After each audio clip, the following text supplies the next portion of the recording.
तो आज हमारे पास ये कहानी है गोनिडा का अभिशाप। ये हमें एक दस्तावेज से मिली है। चलिए इस कहानी में जरा गहराई से उतरते हैं, देखते हैं क्या है इसमें। जी बिल्कुल। कहानी दिलचस्प है, कई परतें हैं इसमें। हाँ, तो कहानी की शुरुआत होती है अमेलिया नाम की लड़की से। कॉलेज से घर लौट रही है अकेली, और मौसम भी खराब है, सड़क सुनसान, मतलब माहौल एकदम डरावना सा बन जाता है शुरू में। हाँ, वो टिपिकल हॉरर वाला माहौल, अंधेरा, अकेलापन। और फिर उसे सड़क किनारे जंगल में कुछ दिखता है, एक आकृति। अच्छा। पहले तो उसे लगता है चलो कोई तो है, थोड़ी राहत मिलती है।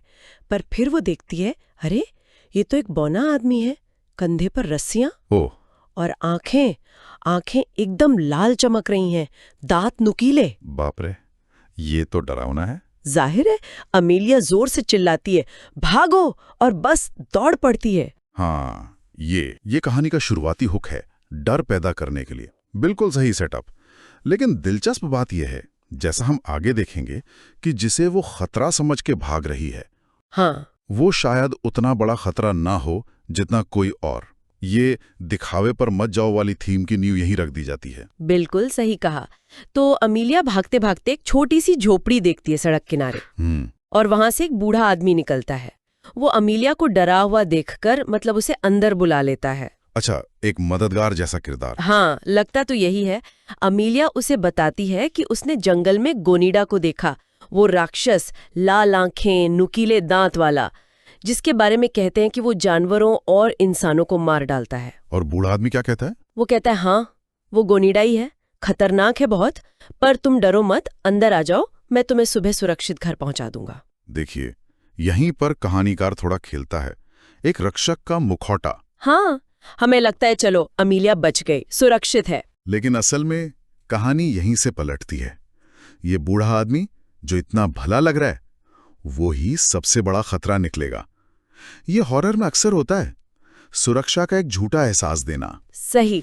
थोड़ी देर बाद वो बूढ़ा आदमी लकड़ी, कुछ जड़ी बूटियां और सेज लेकर आता है। सेज, वो जो धुएं के लिए इस्तेमाल करते हैं? हाँ, वही। वो कहता है कि सूर्यास्त के बाद वो प्रार्थना करता है ताकि बुराई दूर रहे। अरे वाह, मतलब वो अपनी भलाई का दिखावा और पुख्ता कर रहा है। जड़ी बूटी, प्रार्थना, सब पवित्र चीजें। बिल्कुल। लेकिन तभी अमेलिया खिड़की से बाहर देखती है, और वो देखती है कि गोनिडा फिर से पेड़ों के बीच खड़ा है, झोपड़ी को ही घूर रहा है। उफ, डर वापस आ गया। बूढ़ा आदमी कहता है, डरो मत, प्रार्थना में मेरा साथ दो, वो चला जाएगा। प्रार्थना का इस्तेमाल आमतौर पर बचाव के लिए होती है, पर यहाँ ये भी एक जाल का हिस्सा लग रहा है। माहौल और तनावपूर्ण हो जाता होगा। हाँ बिल्कुल, शाम ढल रही है, हल्की बारिश शुरू हो जाती है, और जैसे ही वो प्रार्थना शुरू करते हैं, दरवाजे पर जोर से कोई दस्तक देता है। अरे कौन? बूढ़ा आदमी कहता है, ये गोनिडा है, ध्यान मत दो, प्रार्थना पर ध्यान लगाओ। ध्यान मत दो, ये तो अजीब है ना? लेकिन दस्तक और तेज होती जाती है, और फिर कड़ाम, दरवाजा टूटकर खुल जाता है, और गोनिडा अंदर। ओह, अब क्या होगा? लेकिन इससे पहले कि अमेलिया कुछ समझ पाती या भाग पाती, वो बूढ़ा आदमी उसे पीछे से पकड़ लेता है। क्या? बूढ़ा आदमी? हाँ, और सिर पर मारकर उसे बेहोश कर देता है। अरे बाप रे, ये तो उम्मीद नहीं थी। मतलब गुनीडा से बचाने वाला ही हमला कर रहा है। यही तो ट्विस्ट है।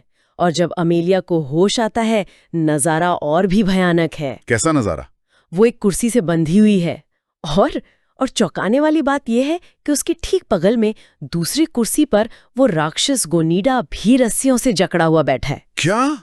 गोनिडा भी बंधा हुआ है? उसी बूढ़े आदमी ना? हाँ, और सामने वही बूढ़ा आदमी खड़ा है, हाथ में एक बड़ा सा छुरा और चेहरे पर एक शैतानी मुस्कान। हे भगवान, ये क्या हो रहा है? अब बूढ़ा आदमी राज खोलता है।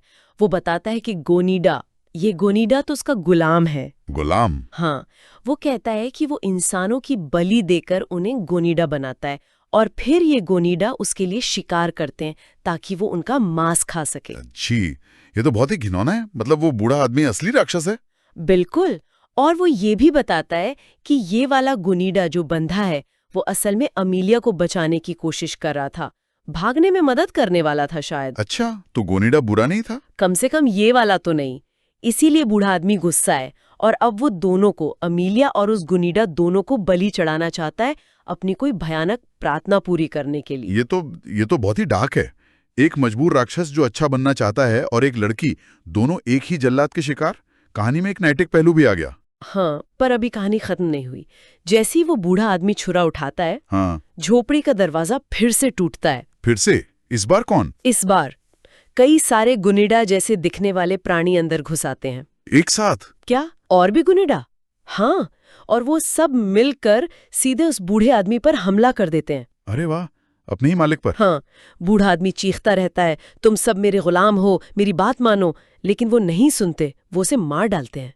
ये तो विद्रोह है, गुलामों का विद्रोह। अप्रत्याशित, क्योंकि हमें तो गुनेडा को शुरू से खतरा बताया गया था। बिल्कुल, यहाँ वो मुक्तिदाता बन गए, कम से कम अमेलिया के लिए। सही कहा। ये दिखाता है कि जुल्म के खिलाफ आवाज कहीं से भी उठ सकती है। हंगामे के बाद सब शांत होता है। फिर एक गुनेडा अमेलिया के पास आता है और उसकी रस्सियां खोल देता है। अच्छा। और कहता है, अब तुम आजाद हो। अमेलिया कांप रही होती है, वो बस उन्हें धन्यवाद कहती है और झोपड़ी से भाग जाती है। और कहानी यहाँ खत्म। हाँ, तो मतलब क्या गजब का मोड़ आया कहानी में। जो राक्षस लग रहे थे वो असल में रक्षक निकले, और जो रक्षक लग रहा था वो असली राक्षस निकला। दिखावे और असलियत का पर्दाफाश। ये कहानी सोचने पर मजबूर करती है कि हम कितनी आसानी से बाहरी रूप देखकर धोखा खा जाते हैं। बिल्कुल, और ये भी कि मदद कहाँ से आ जाए, कहाँ नहीं जा सकता। नियंत्रण और आजादी का मतलब क्या है, ये सब सवाल उठते हैं। जाहिर है अमेलिया उस रात के डर को कभी नहीं भूल पाएगी, और उस जंगल की कहानी वो अब और भी गहरी हो गई होगी। हाँ, अब उसमें सिर्फ एक राक्षस की कहानी नहीं, बल्कि एक धोखेबाज बूढ़े आदमी की और आजादी के लिए लड़ने वाले उन मजबूर प्राणियों की कहानी भी जुड़ गई। सही कहा। वैसे एक सवाल मेरे मन में रह गया जो सोचने लायक है। हाँ, क्या? बूढ़े आदमी के मरने के बाद उन आजाद हुए गुनीदाओं का क्या हुआ होगा? मतलब क्या वो वापस इंसान बन पाए, या वैसी गुलामी झेलने के बाद सच्ची आजादी उनके लिए कैसी दिखती होगी? ये वाकई सोचने वाली बात है। कहानी इस सवाल को हमारे लिए छोड़ जाती है। अगर आपको ये वीडियो पसंद आया तो वीडियो को लाइक करें और चैनल को सब्सक्राइब जरूर करें। और यही कहानी अगर आप इंग्लिश में सबटाइटल के साथ देखना चाहते हैं तो मेरे इंग्लिश चैनल स्टोरी ग्लाइडर को जरूर चेक करें। मैंने चैनल का लिंक डिस्क्रिप्शन में दे दिया है। वीडियो देखने के लिए आपका बहुत बहुत धन्यवाद।